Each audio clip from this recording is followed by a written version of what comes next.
Pawan Kalyan deserve that credit కదా. Right sir. ఇవాళ దేశవ్యాప్తంగా 6వ దశ పోలింగ్ జరుగుతుంది సార్. ఆల్రెడీ స్టార్ట్ అయింది 58 స్థానాలకు. సో ఇప్పటికే 310 స్థానాల్లో గెలిచేసాం ఆల్రెడీ. 2 దశలు కంప్లీట్ అయ్యేసరికి 400+ ఎన్డీఏకి రాబోతూ ఉన్నాయని చెప్పి అమిత్ షా కూడా చెప్తున్న పరిస్థితుల్లో భిన్నమైన కథనాలు సర్వేలు అభిప్రాయాలు కూడా వ్యక్తమవుతూ ఉన్నాయి సార్. యోగేంద్ర యాదవ్ అవ్వచ్చు, ప్రశాంత్ కిషోర్ అవ్వచ్చు, అంత అంటే మోదీ ప్రభావం తగ్గే అవకాశం ఉన్నట్టుగా చెప్తూ ఉన్నారు. అండ్ ప్రశాంత్ కిషోర్ పెరుగుతుందని, యోగేంద్ర యాదవ్ మాత్రం తగ్గుతుందని చెప్పారు. Right sir.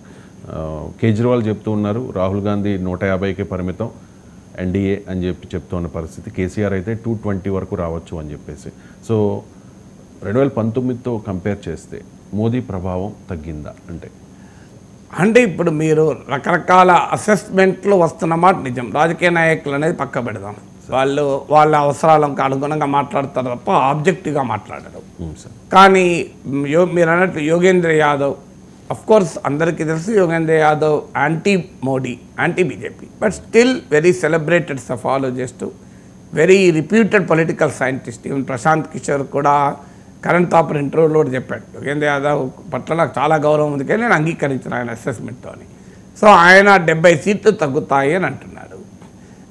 ప్రశాంత్ కిషోర్ ఏమో ఎట్టుబట్లు తగ్గవు, ఇప్పుడున్న సీట్లను వస్తాయి ఇంకా పెరుగుతాయి అంటున్నాడు.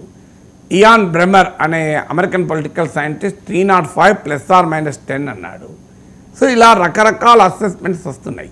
కానీ అందరూ అంగీకరించేది ఏంటి అంటే 2014 ఇంక్లూడింగ్ ప్రశాంత్ కిషోర్ అంటే బీజేపీకి గతంలో వచ్చినన్ని సీట్లు వస్తాయి, ఇంకా 10-20 ఎక్కువ వస్తాయని చెప్తున్నాడు. ఎట్టి పరిస్థితుల్లో గతంలో వచ్చిన 303 303 కన్నా బీజేపీకి తగ్గవు అని బల్లగుద్ది వాదిస్తున్న ప్రశాంత్ కిషోర్ కూడా ఒప్పుకుంటున్న అంశం ఏంటంటే 2014, 2019 లాగా మోడీ గ్లామర్ లేదు అని.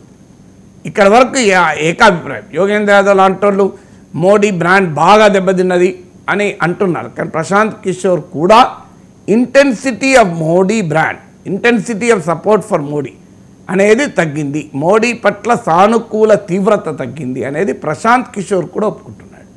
ఎందుకు తగ్గింది ఆయన కూడా తన ఇంటర్వ్యూలో చెప్తున్నాడు. ఇది ఎవరు వేరే వాళ్ళు కూడా కాదు, బీజేపీ గెలుస్తుంది అని చెప్తున్న పవన్ కళ్యాణ్ కూడా ఫ్యాక్టర్స్ కూడా చెప్పాడు. మీకు కరణ్ తాపర్ ది వైర్కి ఇచ్చిన ఇంటర్వ్యూలో చాలా క్లియర్గా చెప్పాడు. సో ప్రశాంత్ కిషోర్ చెప్పిన 4 కారణాలు చెప్పి ఇతర కారణాలు కూడా చెప్తాను. మొదటి కారణం ఏమన్నాడైనా ప్రశాంత్ కిషోర్ కూడా, గూగుల్ ఎనాలిటిక్స్ తీయండి మీరు, మోడీ పట్ల సానుకూలత తగ్గినట్టు క్లియర్గా కనబడుతుంది అని. అంటే మోడీ పట్ల ఆ రెస్పాన్సెస్ మీకు అంటే అది అనుకూలం కావచ్చు, వ్యతిరేకం కావచ్చు, మోడీ పట్ల రెస్పాన్సెస్ గూగుల్ ఎనాలిటిక్స్ చూస్తే క్లియర్గా అర్థమవుతుంది తగ్గింది అని. ఇది మొదటిది. రెండవది ర్యాలీస్కు వస్తున్న జనం.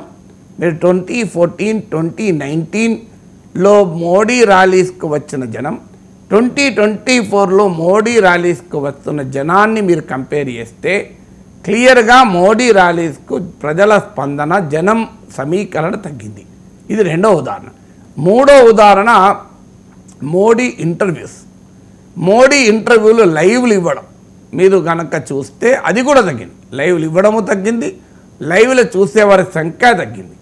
ఇది ప్రశాంత్ కిషోర్ నేను 2014లో మోడీతోనే ఉన్నాడు కనుక చాలామంది అప్పుడు అనుకునేవారు మేము మేనేజ్ చేశామని. కానీ మేము మేనేజ్ చేయలేదు, మోడీని చూపితే జనం చూస్తున్నారు కనుక మీడియా చూపింది. చాలామంది మీడియాను మేనేజ్ చేశారు అనుకున్నారని కూడా 2014లో తాను మోడీకి క్యాంపెయిన్ టీంలో ఉన్న సమయంలో ఉన్న ఎక్స్పీరియన్స్ కూడా ప్రశాంత్ కిషోర్ షేర్ చేసుకున్నాడు. అందువల్ల టీవీలలో మోడీ వచ్చినప్పుడు రేటింగ్స్ కనుక చూస్తే, అంటే మోడీ లైవ్లు ఇచ్చినప్పుడు ఆ రేటింగ్లు కనుక చూస్తే మీరు టీవీలో రేటింగ్లు కూడా తగ్గినాయి. 2014, 2019లో మోడీని చూపినప్పుడు వచ్చిన రేటింగు 2024లో మోడీని చూపితే రేటింగు ఆ స్థాయిలో రావడం లేదు మీకు. అందుకే జీ న్యూస్ లాంటి బీజేపీ అనుకూల టీవీ గ్రూప్, బీజేపీ మద్దతుతో ఆ టీవీ యజమాని సుభాష్ చంద్ర ఎంపీ అయ్యాడు. ఆయన కూడా మోడీ లైవ్ టెలికాస్ట్లను బ్యాన్ చేసేసాడు, ఆపేశాడు. సో అందువల్ల మూడవది. నాలుగవది ప్రశాంత్ కిషోర్ చెప్పింది. ఈ 4 కూడా యూట్యూబ్లో ఇవాళ మీరు గమనించండి, మోడీ అనూహ్యంగా ఎన్నడూ ఇవ్వనన్ని ఇంటర్వ్యూలు 2024లో ఇచ్చారు. 2014లో ఇవ్వలేదు, 2019లో ఇవ్వలేదు. అన్ని ఇంటర్వ్యూలు ఇవ్వడమే ఒక ఇండికేషన్. తెలుగు ఛానల్లో, తమిళ ఛానళ్లకు ఇలా ఇంటర్వ్యూలు ఇచ్చారు. ఈ ఇంటర్వ్యూలో మీరు వ్యూవర్షిప్ తీసుకోండి, కింద మీరు వ్యూస్ చూడండి, చాలా కంపారిటివ్లీ అంటే లక్షలలో ఉంటుంది. లక్షల్లో ఎందుకు నాగేశ్వరం మాట్లాడితే లక్ష ఉంటాయి, అప్పుడు మోడీ మాట్లాడితే 10 లక్షలు 20 లక్షలు ఉండడం ఆశ్చర్యం లేదు కదా. కానీ మీరు గమనించండి, ఏ టీవీ ఛానల్ అయినా తీయండి, compare with Modi's viewership, don't compare with others. మీరు మిగతా నాయకుల వ్యూవర్షిప్తో పోల్చి మోడీకి ఎక్కువ ఉంది కదా అనకండి. మిగతా నాయకులతో పోలిస్తే మోడీకి ఎట్లాగో ఎక్కువ ఉంటుంది. కానీ మోడీని మోడీతోనే పోల్చాలి కదా, ఆరెంజెస్ను ఆపిల్స్తో పోల్చకూడదు కదా, ఆరెంజెస్ను ఆరెంజెస్తోనే పోల్చాలి. సో మోడీకి 2014 వ్యూవర్షిప్ చూడండి, 2019 వ్యూవర్షిప్ చూడండి, 2024లో మోడీ ఇంటర్వ్యూలో వ్యూవర్షిప్ చూడండి, కంపేరిటివ్లీ బాగా తగ్గాయి, వ్యూస్ లేవు. అంటే అన్ని ఛానళ్ళకి ఇవ్వడం వల్ల వ్యూస్ తగ్గినాయని అనొచ్చు, అది నిజం కాదు. ఇప్పుడు తమిళనాడులో తంతికి ఇస్తే తెలుగులో వ్యూస్ తగ్గవు కదా, తెలుగులో ఎన్టీవీకి ఎందుకు వ్యూస్ తగ్గుతాయి? తమిళ తంతి చూసి తెలుగులో ఎన్టీవీ చూడడం ఉండడు కదా. కానీ బట్ వ్యూస్ ఓవరాల్గా అక్రాస్ యూట్యూబ్ ఛానల్, మీరు అన్ని యూట్యూబ్ ఛానళ్ళు చూడండి, యూట్యూబర్లకు ఇవ్వలేదు ఇంటర్వ్యూలు, టీవీ ఛానళ్ళకి ఇంటర్వ్యూలు ఇచ్చారు, వాటి యూట్యూబ్లో